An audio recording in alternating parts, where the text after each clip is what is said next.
ভিতর থেকে কেউ ভাড়া বাড়ি 2-3টে ভাড়া থাকে মসজিদের ওখানে হলিদ বাড়িটা হচ্ছে মালিক ভিতর থেকে আসবে না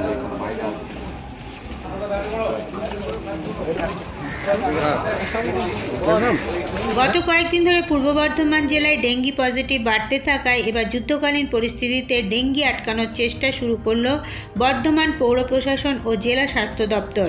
পাশাপাশি এলাকার বাড়ি বাড়ি গিয়ে নাগরিকদের মধ্যে লিফলেট বিলি করে তাদের ডেঙ্গি নিয়ে সচেতন করার কাজ শুরু হয়েছে। এছাড়াও বাড়ির কোথাও যাতে জমা জল না থাকে এবং নোংরা আবর্জনা পড়ে না থাকে সেই বিষয়ে বাসিন্দাদের মধ্যে জোর কদমে প্রচার চলছে। স্থানীয় সূত্রে জানা গেছে পূর্ব বর্ধমান জেলার অন্তর্গত বর্ধমান পৌর এলাকার একই ওয়ার্ডে ডেঙ্গি আক্রান্ত 12 জন। তারপরেই তড়িঘড়ি স্পেশাল ফিভার ক্লিনিক খুলে রক্ত পরীক্ষার ব্যবস্থা করা হয়েছে। গত সপ্তাহে 3 নম্বর ওয়ার্ডের রসিকপুর এলাকায় 3 জনের রক্তে ডেঙ্গি পজিটিভ পাওয়া গিয়েছিল। বর্ধমান পৌরসভা সূত্রে খবর এখনও পর্যন্ত মোট 12 জনের রক্তে ডেঙ্গি পজিটিভ পাওয়া গেছে। বুধবার সকাল থেকে পৌরকর্মীরা ডেঙ্গি মোকাবিলায় অংশ নিয়েছেন। পাশাপাশি জোর দেওয়া হয়েছে রক্ত পরীক্ষার ওপর। এদিন রাজ্য স্তরের একটি প্রতিনিধি দলও এলাকা পরিদর্শনে যায়। সঙ্গে ছিলেন পৌরপিতা পরেশচন্দ্র সরকার, বিধায়ক খোকন দাস। কয়েকটি ডেঙ্গু কেস হয়েছে, এটা আমাদের লাস্ট 3-4 দিনের মধ্যে আইডেন্টিফাইড হয়েছে। বর্তমান পৌরসভা অত্যন্ত তৎপরতার সঙ্গে এমএলএ সাহেব, চেয়ারম্যান সাহেব তার পুরো টিমকে নিয়ে এখানে নেমেছে।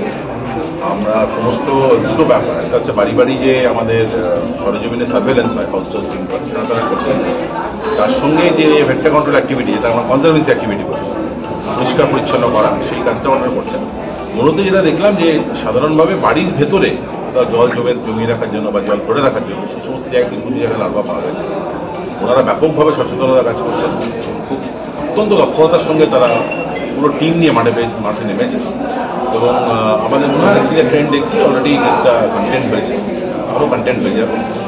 আমাদের এন্টারপ্রাইজটা স্টেট থেকে এসেছেন পুরো টিম, কোঅর্ডিনেটিং অফিসার ডক্টর নাগুলি দায়িত্বে আছেন, সমস্ত তিনি আছেন, এমএলএ সাহেব তার পুরো টিম নিয়ে আছেন। স্যার এখন বলতে গেলে পেয়েছেন পজিটিভ আমরা পেয়েছেন গতকাল 12টা পজিটিভ কেস এসেছে। অল আর অ্যাট হোম, বাড়িতে আছে সকলে। এবং আমাদের পৌরসভার পক্ষ থেকে প্রতিদিন তাদের খোঁজখবর নেওয়া হচ্ছে, বাড়ি থেকে তার দেখে আসা হচ্ছে। এবং পৌরসভার কল সেন্টার চালু আছে, কোনো সহযোগিতা লাগলে, কোনো প্রয়োজন হলে তারা পৌরসভায় যোগাযোগ করলে প্রয়োজনীয় ব্যবস্থা নেওয়া হয়, তাদেরকে প্রয়োজনীয় হাসপাতালে নিয়ে যেতে হয়, নিয়ে যাবো। আমি আজকে যা খবর পেলাম এখানে, এখন বর্তমানে কেউ হাসপাতালে ভর্তি নেই, সকলেই ভালো আছে, অবজারভেশন আছে। পরিস্থিতি মানে কন্ট্রোলে তো সম্পূর্ণভাবে কন্ট্রোল। স্যার আপনার নাম পরিচিত? আমরা জলি চৌধুরী, আমি অ্যাডিশনাল সেক্রেটারি ডেভেলপমেন্ট ডিপার্টমেন্টে, স্টেটের নোডাল অফিসার।